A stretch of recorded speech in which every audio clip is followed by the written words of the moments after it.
Good morning to all of you. My today's topic is Article 32 of the Constitution of India. Article 32 provides rights to constitutional remedies. Article 32 says right to move the Supreme Court for the enforcement of fundamental rights. And fundamental rights को enforce करने के लिए हम supreme court move कर सकते हैं। जब आपके फंडामेंटल राइट्स का वायोलेशन होता है स्टेट के द्वारा, तो आप उसके अगेंस्ट सुप्रीम कोर्ट में याचिका दायर कर सकते हैं। स्टेट जब अपनी मर्जी चलाएगी, ठीक है, तब आर्टिकल 32 हमारे, ठीक है, फंडामेंटल राइट का वायोलेशन होने से रोकता है। आर्टिकल 32 को soul and heart of the constitution भी कहा जाता है, ठीक है।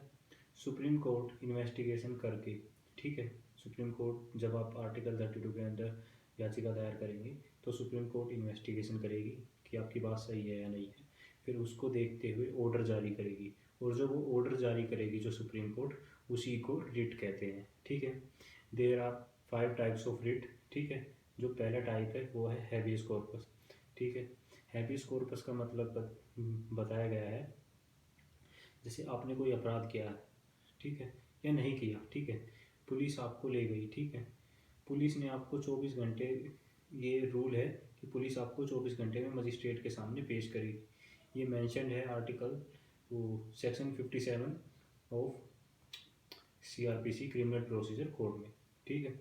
और भी कई जगह मेंशन है, ये फंडामेंटल राइट में भी मेंशन है, ठीक है। फिर अगर पुलिस मजिस्ट्रेट के सामने आपको पेश नहीं करती है 24 घंटे में आपको, फिर आपकी फैमिली सुप्रीम कोर्ट जा सकती है, ठीक है। वहाँ अगर पता चलता है, ठीक है, कि आप सही हैं, ठीक है, तब कोर्ट आदेश जारी करेगी, ठीक है, पुलिस ऑफिसर के खिलाफ, ठीक है। हैबियस कॉर्पस, हैबियस कॉर्पस का मतलब है टू प्रेजेंट बॉडी, ठीक है, जो भी व्यक्ति उसे प्रेजेंट करो, ठीक है। इलीगल तरीके से किसी को बंदी बनाया जाता है, ठीक है, तब court writ of habeas corpus जारी करती है। मतलब किसी को इलीगल तरीके से, मतलब आपने कोई ऑफेंस नहीं किया है, फिर भी आपको पुलिस वाले पकड़ के रखते हैं इलीगल तरीके से, तो उसे उस केस में जो सुप्रीम कोर्ट है वो रिट ऑफ हैबियस कॉर्पस जारी करती है, ठीक है। Writ of habeas corpus is issued against the state and the individual. State के अगेंस्ट भी इशू हो सकता है और इंडिविजुअल के अगेंस्ट भी। स्टेट में conduct like any person who is serving under public servant है, जो भी public servant in mention under section 21 of the IPC, ठीक है। इंडिविजुअल कोई भी पर्सन, ठीक है, इंडिविजुअल उसे कहते हैं। Now we are going to discuss the writ of mandamus. Writ of mandamus, ठीक है, ये भी रिट ऑफ मैंडेमस, ये भी एक लैटिन टर्म है, ठीक है। मैंडेमस का मतलब है वी कमांड, ठीक है।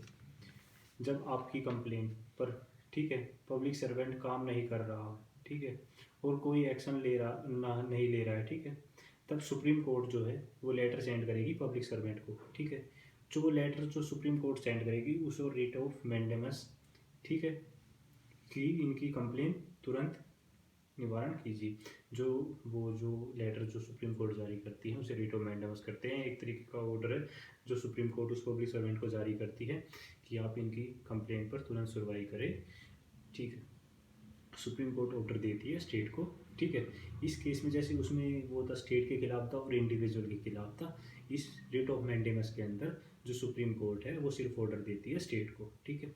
Now third one is the writ of the prohibition. ये भी एक लैटिन वर्ड है, ठीक है। प्रोहिबिशन का मतलब है टू फॉरबिड, ठीक है। जैसे एक एग्जांपल के तौर पे समझते हैं, जैसे प्रयागराज व लखनऊ, ठीक है, ठीक है, लखनऊ से प्रयागराज घूमने गए थे। कोई भी बंदा है जो लखनऊ से प्रयागराज घूमने गया है, रास्ते में किसी से टक्कर हो गई, ठीक है, फिर आप घर आ गए टक्कर होने के बाद, ठीक है। जिससे टक्कर हुई उसने कंप्लेन कर दी, ठीक है, कि ऐसे ऐसे हुआ, ठीक है, और यहाँ इस लड़के ने भी कंप्लेन कर दी, ठीक है, लखनऊ में।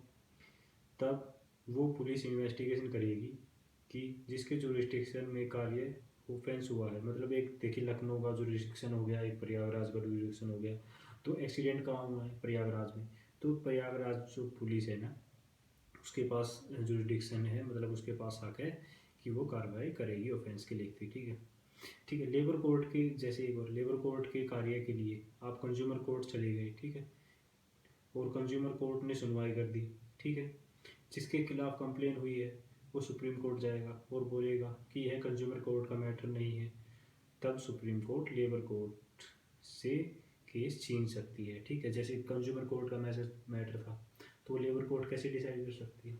सिंपल सी बात है। तो यही इसमें बताया गया है। ठीक है, upper court issue provision due to lower court. जो अपर कोर्ट है, में जैसे जो हायर कोर्ट है वो लोअर कोर्ट को रिट ऑफ प्रोहिबिशन जारी करती है।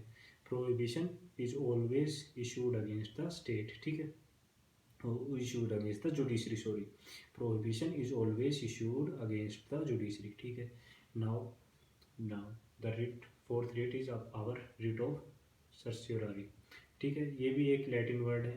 ठीक है, इसका मतलब है टू बी सर्टिफाइड। ठीक है, certiorari is issued against the judiciary by upper court to lower court. ठीक है, ये भी जुडिशरी के अगेंस्ट इशू होता है, अपर कोर्ट लोअर कोर्ट को इशू करती है।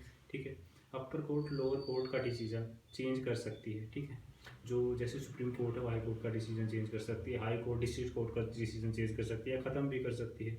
एक कोर्ट से दूसरे कोर्ट में केस ट्रांसफ़र करने के लिए जो रिट ऑफ सर्टियोरारी है वो इशू किया जाता है। Now our last writ is quo warranto. Quo warranto भी एक लैटिन टर्म है, इसका मतलब है बाय व्हाट अथॉरिटी। ठीक है, सुप्रीम कोर्ट, जैसे सुप्रीम कोर्ट है, सरकारी अधिकारी है कोई भी, ठीक है, की पोस्ट को लेकर जवाब मांग सकती है। मतलब कोई भी सरकारी अधिकारी है तो सुप्रीम कोर्ट के पास पावर है कि वो पूछ सकती है आपको, आपने इस पर्सन को किस बिहाफ पे अपॉइंट किया है। तब कोर्ट, जब उस समय जो कोर्ट है हमारी सुप्रीम कोर्ट को वारंटो इशू करती है। ठीक है, एक जयललिता जी का केस था। जयललिता ने 2 जगह से फॉर्म भरा। ठीक है, वो एक्चुअली पॉलिटिक्स में इलेक्शन के लिए 2 जगह से फॉर्म भरा। दोनों जगह से क्या हुआ कि उनका जो फॉर्म था वो रिजेक्ट हो गया। ठीक है, फिर 2 जगह से फिर दोबारा उन्होंने भर दिया, फिर रिजेक्ट हो गया दोनों जगह से।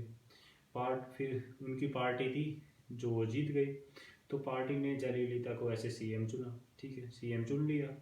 फिर अनदर पार्टी सुप्रीम कोर्ट जाती है, ठीक है, कि ये सीएम कैसे बन सकती है। ठीक है, उनकी बात भी सही है, जब उनका फॉर्म ही नहीं भरा गया। ठीक है, तब सुप्रीम कोर्ट को वारंटो जारी कर सकती है उस केस में। ठीक है, तब सुप्रीम कोर्ट को लगता है ये अपने पद पर रहने लायक नहीं है। ठीक है, जब भी सुप्रीम कोर्ट को ऐसा लगता है कि you are not eligible for your post, जहाँ पर भी आप पद पर बैठे हैं वहाँ पर रहने लायक नहीं है, तब सुप्रीम कोर्ट को वारंटो जारी करती है। को वारंटो भी हमेशा स्टेट के खिलाफ ही जारी होता है। And that's it for today. If you like the video, please like, share and subscribe my channel. Thank you very much for watching my video. Thank you.